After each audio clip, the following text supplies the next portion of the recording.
the government is obliged to buy whatever the farmer produces. But in all these things, these are based on the price of these things are based on market, and if market price falls, the farmer loses all his crops and his income falls. Though there is a lot of scope of Punjab for these potato and sunflower, and Punjab also has a lot of competitive advantage in production of potato, but still farmers are not doing it because there is not much market for that, and there is not much storage capacity after production storage capacity for these things, and farmers do not get relative price for these things. But what is happening is Punjab has a very good soil for citrus fruits, and there is a scheme to turn Punjab into a citrus producing state and replace California, which is one of the major citrus producing states in USA, to make Punjab as one of the California of India.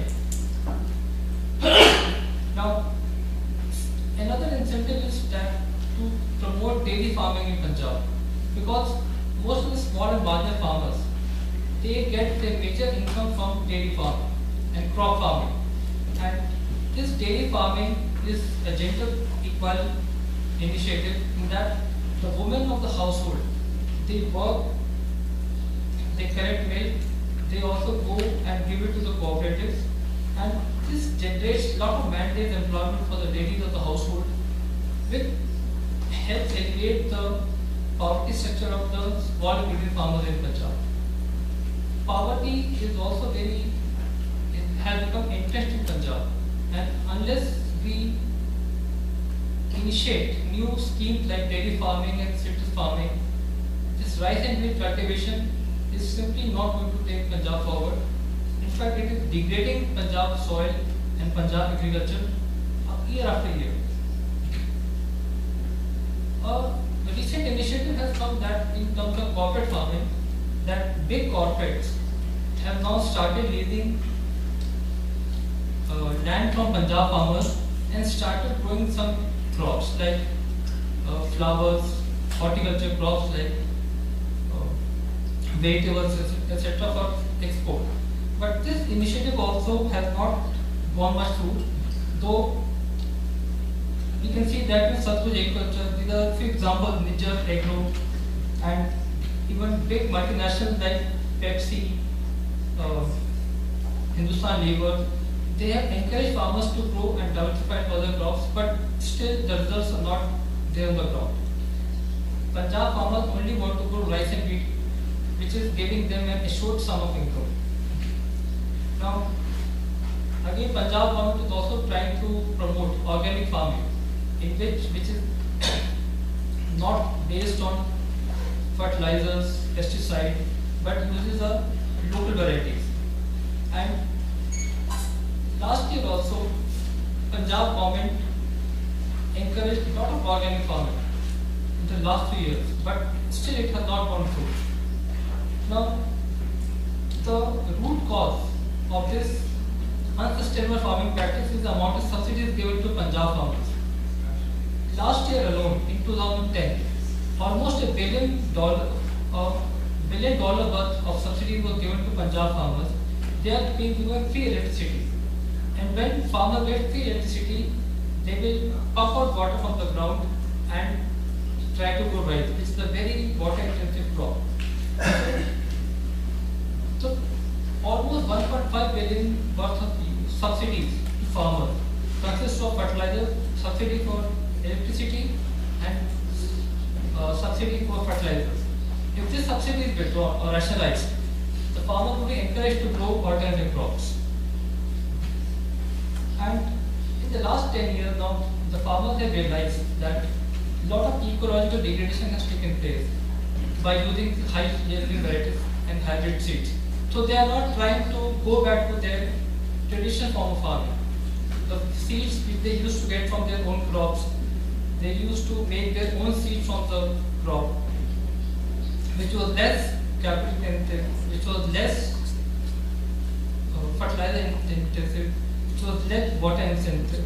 And what has happened is that this has shown a very encouraging results. The local varieties of the farmers are showing a very good results. Instead of these hybrid varieties, the local varieties are much suited to the local condition and environment, which Indian farmers have been doing for the last thousands of years. So this initiative, if gives fruit, will give a lot of impetus to the new kind of farming in Punjab. Another thing is, government is trying to promote agroforestry. Plant different types of trees in and around your countryside like this. There's a whole tree of popular trees in the sugarcane plantation. These trees, they become big in 6 years, so the farmers can cut these trees and then they can sell to the market. It's an extra source of income for the farmers.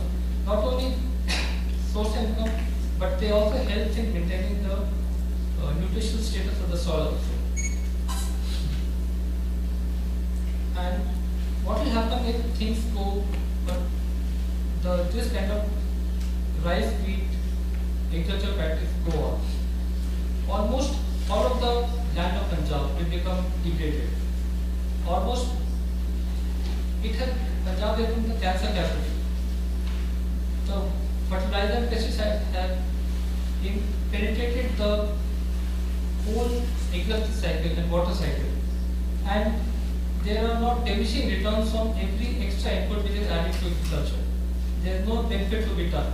Benefit to be added from giving more inputs and more and producing more outputs. Thanks.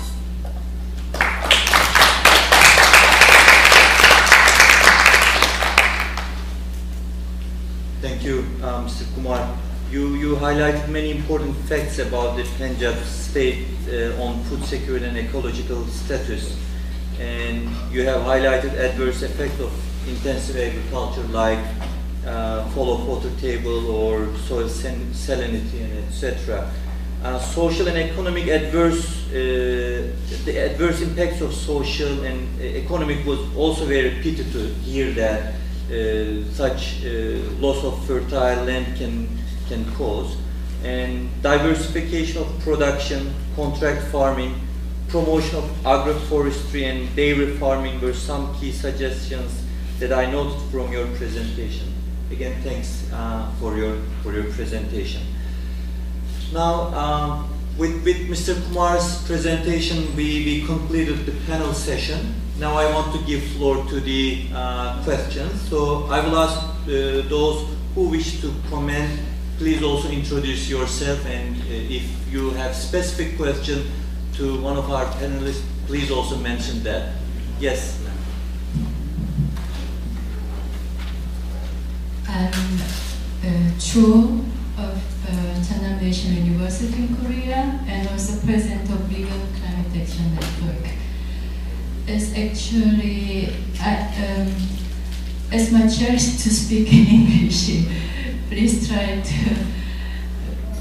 your best to understand me. I try my best. I actually want to add one more aspect. Today we are talking about food security and conserving ecosystem, yeah? And it's not my research. In 2010, UNEP published a report in June, and I quote, "Impacts from agriculture are expected to increase substantially due to population growth, increasing consumption of animal products.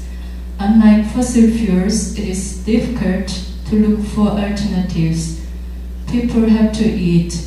A substantial reduction of impacts would only be possible with a substantial worldwide diet change away from animal products."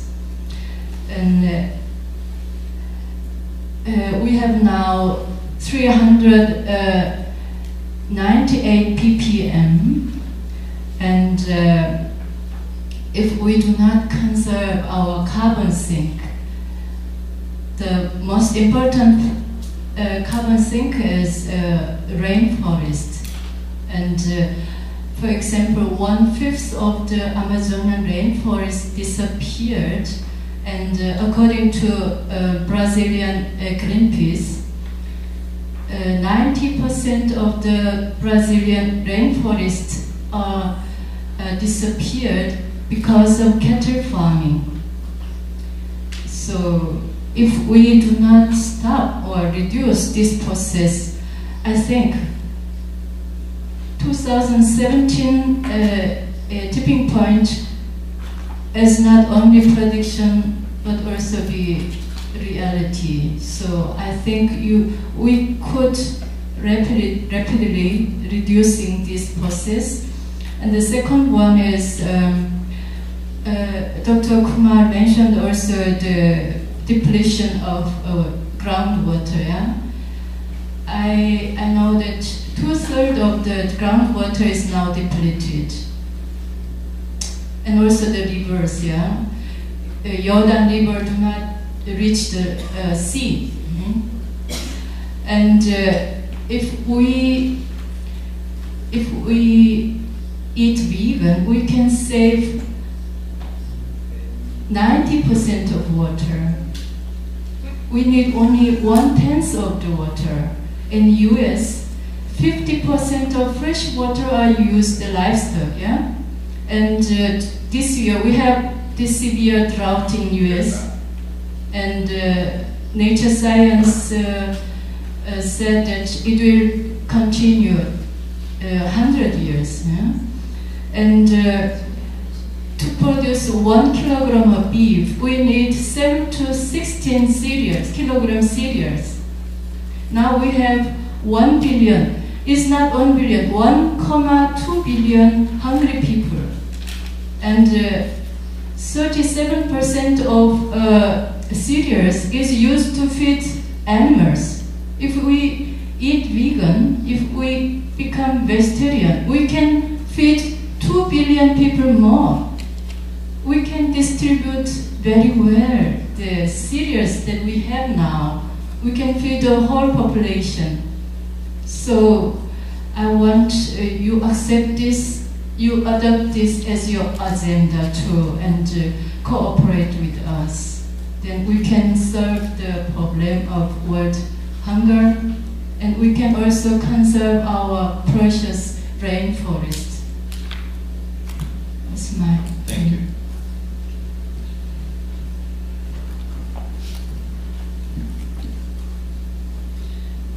Thank you very much for the useful comment. I think it still underlines what I myself had indicated. It's important that or it can only work if all of us are ready to change our eating habits, our dietary consumption. I think one of the panelists, and especially the worrying figures from Punjab, have already also demonstrated the impact also of eating too much rice and wheat. Does it have on the soil and the degradation of the land? And I think the bottom line is a combination of the different options which we have to take. Because yes, we can stop eating livestock, but we should not also forget we need certain amount of protein in the body. So it will not be just stopping totally, but changing, reducing, to be able to gain and lose on the other side. And of course, over time, to be able then to assess and see which are the better options. We might be looking for more food, but then creating more diseases on the other side. So it's a question of balancing the different options. Thank you. Yes, sir. Roberto Cáceres. Could you use the microphone, please, and could you introduce yourself again? Roberto Cáceres from Guatemala. I am the director of Central American Center of Studies on Appropriate Technology. I think the Punjab case study is very, very congratulations. But the question was the challenge of the population growing. The question is, what do you think about GMO, genetically modified organism? You don't talk about that, but in Latin America it's incredible about the growing of soja, soybean, GMO, corn GMO, rice GMO is growing so fast that we are very, very concerned about that. What do you think about it?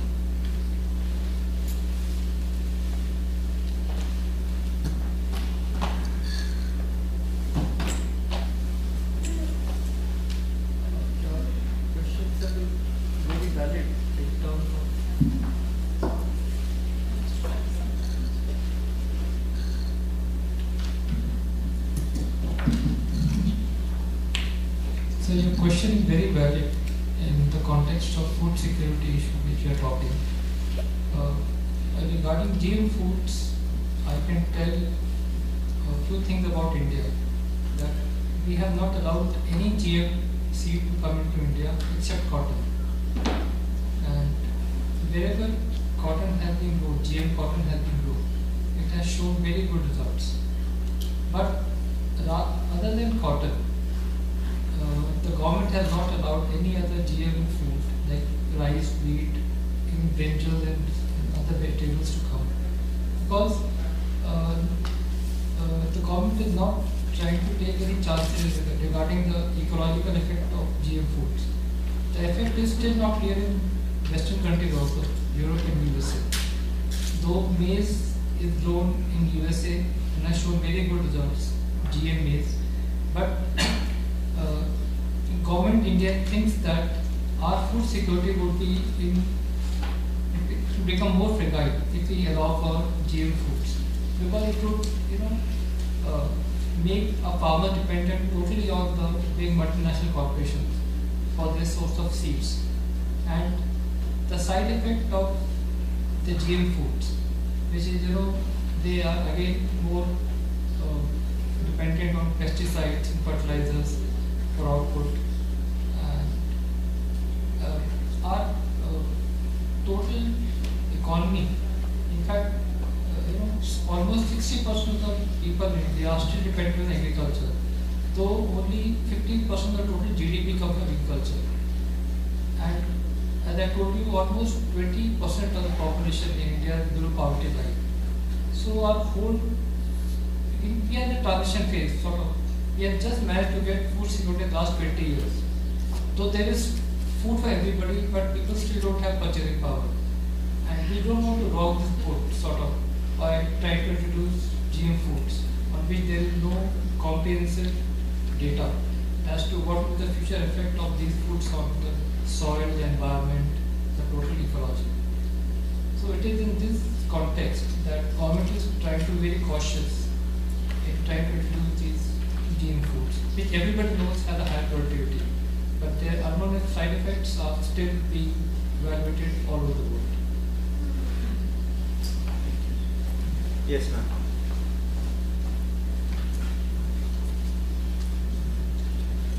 Monsieur Radar Nichouli, vous pouvez prendre le traducteur peut-être, parce que moi je parle français. Allow us.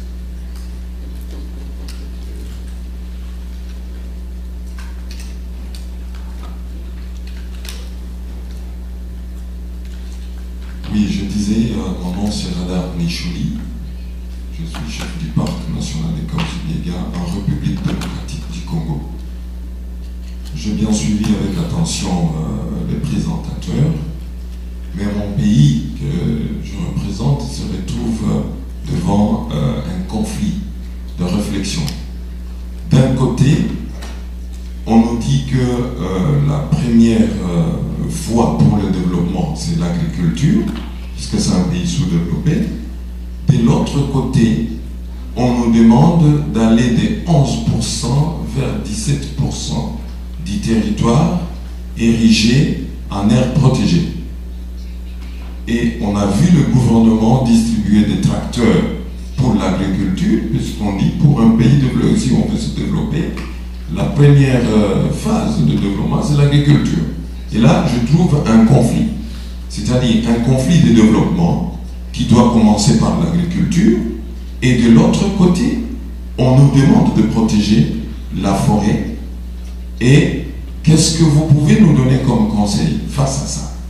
C'est-à-dire, d'un côté, pays pauvre, vous voulez le développement, distribution des tracteurs pour l'agriculture, mais de l'autre côté, nous devons nous rallier à la protection de l'environnement, de nos forêts, le pays ayant 50% de forêts du bassin du Congo. Quel conseil le panéliste pourrait nous donner dans ce cas? Merci.